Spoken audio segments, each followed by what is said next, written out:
এদিন ৰাজহুৱাকে কৈছিলোঁ হাতীগড় যে অসমৰ এগৰাকী সাহসী সাংবাদিক যোনে ৰাজ্যখনৰ জনসাধাৰণৰ জনজীৱনৰ বিভিন্ন সমস্যাবিলাকক লৈ সদায় প্ৰশ্ন সুধি আহিছে।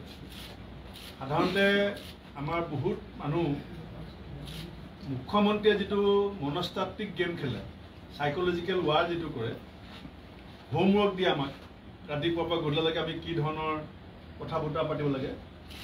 চিফ মিনিষ্টাৰৰ সাইকোলজিকেল ৱাৰ, চিফ মিনিষ্টাৰৰ হোমৱৰ্কৰ পৰা উৰ্ধলৈ গৈ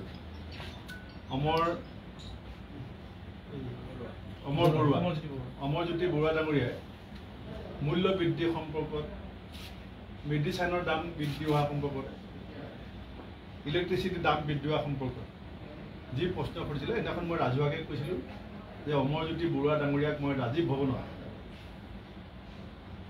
গামোচাৰে সম্বৰ্ধনা জনাম আৰু এটা সৰু মাননি তেওঁক আগবঢ়াম বুলি।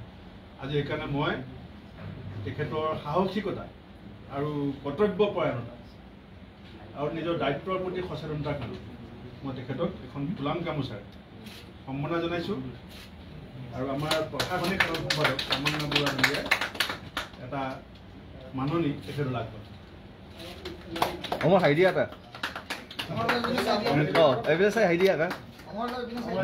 আৰু মই আজি এই কথা কৈছোঁ যে এতিয়া যেনেকৈ অংগনাবাদী কৰ্মীয়ে ৰাজপথত ওলাই আহি পেলাই মুখ্যমন্ত্ৰীক প্ৰশ্ন সোধা আৰম্ভ কৰিছে, অসমৰ মুখ্যমন্ত্ৰী অসমৰ স্বাৰ্থজড়িত বিষয়ত যিসকল সাংবাদিকে সন্মুখত প্ৰশ্ন সোধা আৰম্ভ কৰিব, তেখেতসকলৰ কাষত অসম প্ৰদেশ কংগ্ৰেছ কমিটি সদায় থিয় দিব আৰু অসম প্ৰদেশ কংগ্ৰেছ কমিটিয়ে তেখেতসকলক এই ধৰণে সম্বৰ্ধনা জনাব।